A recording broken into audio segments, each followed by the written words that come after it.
জনগণের সঙ্গে পুলিশের সম্পর্ক হোক আস্থা এবং নির্ভরতার। বর্তমান বিশ্বে প্রযুক্তিগত দক্ষতা সম্পন্ন একটি সুদক্ষ আধুনিক মানবিক পুলিশ বাহিনী ছাড়া জনগণের কাঙ্ক্ষিত সেবা নিশ্চিত করা কঠিন। বর্তমান গণতান্ত্রিক সরকার এই কঠিন কাজটি শুরু করেছে। সুতরাং সাধ্য সামর্থ্যের সবটুকু দিয়েই সরকার আপনাদের চাওয়া পাওয়াগুলো অবশ্যই ইতিবাচকভাবে বিবেচনা করবে। উপস্থিত পুলিশ কর্মকর্তা এবং সদস্যবৃন্দ, ফ্যাসিবাদ মুক্ত বাংলাদেশে গত 12ই ফেব্রুয়ারি অনুষ্ঠিত অবাধ, সুষ্ঠু এবং নিরপেক্ষ নির্বাচনে আপনারা সারা দেশে যথাযথভাবে দায়িত্ব পালন করেছেন। আপনাদেরকে গণতান্ত্রিক আমি জনগণের পক্ষ থেকে আমি জানাই অভিনন্দন। এর মাধ্যমে প্রমাণিত হয়েছে অবশ্যই পুলিশের পক্ষে নিরপেক্ষভাবে দায়িত্ব পালন সম্ভব। তবে ফ্যাসিবাদী শাসন আমলে দেশের জনগণ ভিন্ন চিত্রও দেখেছে। আমি এ বিষয়ে বিস্তারিতভাবে বলতে চাই না কিছু। বাংলাদেশ যেন আর কখনোই ফ্যাসিবাদ শাসনে ফিরে না আসে, আসুন আজকের এই 2026 পুলিশ সপ্তাহে এটি হোক আমাদের অঙ্গীকার।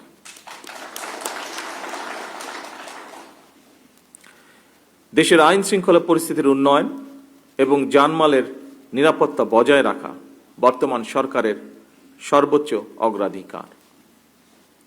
ফ্যাসিবাদী সরকার নিজেদের হীন দলীয় স্বার্থে পুলিশ বাহিনীকে জনগণের মুখোমুখি দাঁড় করিয়েছিল। সেই অন্ধকার সময় পেরিয়ে এখন সময় এসেছে নতুনভাবে এগিয়ে যাবার।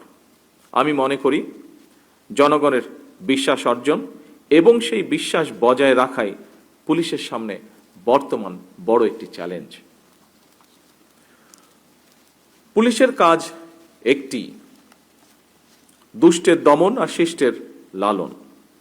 জনগণের সঙ্গে পুলিশের সম্পর্ক হবে আইনগত এবং মানবিক। জনগণের সঙ্গে পুলিশের সম্পর্ক হোক আস্থা এবং নির্ভরতার। যে কোনো বিপদে আপদে জনগণ যেন থানা পুলিশকে তাদের নির্ভরযোগ্য আশ্রয়স্থল মনে করতে পারে। আপনাদের কাছে আমাদের এটুকুই চাওয়া। দেশে বর্তমান জনগণের ভোটে জনগণের কাছে দায়বদ্ধ একটি গণতান্ত্রিক সরকার প্রতিষ্ঠিত হয়েছে। এই সরকারের কাছে জনপ্রত্যাশা, যা অন্যান্য বক্তা উল্লেখ করেছেন তাদের বক্তব্যে, জনগণের প্রত্যাশা অনেক বেশি। বর্তমান সরকার যে জনগণের কাছে দায়বদ্ধ সরকার, আপনাদের কার্যক্রমে যেন সেটি প্রতিফলিত হয় সেটিও নিশ্চিত করা কিন্তু আপনাদের দায়িত্ব। আমরা বলে থাকি জনগণ রাষ্ট্রের মালিক।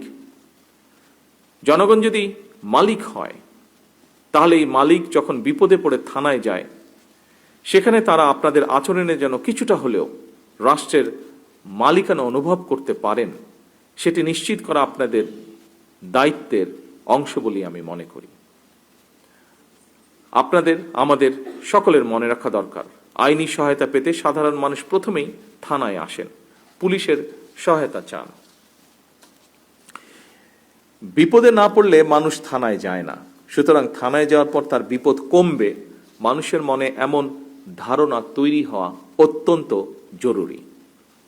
আপনারা অবশ্যই যে কোনো বিষয়ে আইনগত পদক্ষেপ নেবেন, তবে সেখানে যদি মানবিকতার ছোঁয়া থাকে তাহলে আপনাদের কারণে সরকারের সাফল্যগুলো জনমনে ইতিবাচক প্রভাব ফেলবে। সকল উপস্থিতবৃন্দ, কয়েকদিন আগে আমি জেলা প্রশাসকদের সম্মেলনে যে কথাটি বলেছিলাম, আমার মনে হয় সেই কথাটি আজকের এই অনুষ্ঠানেও আপনাদেরও ক্ষেত্রে প্রযোজ্য।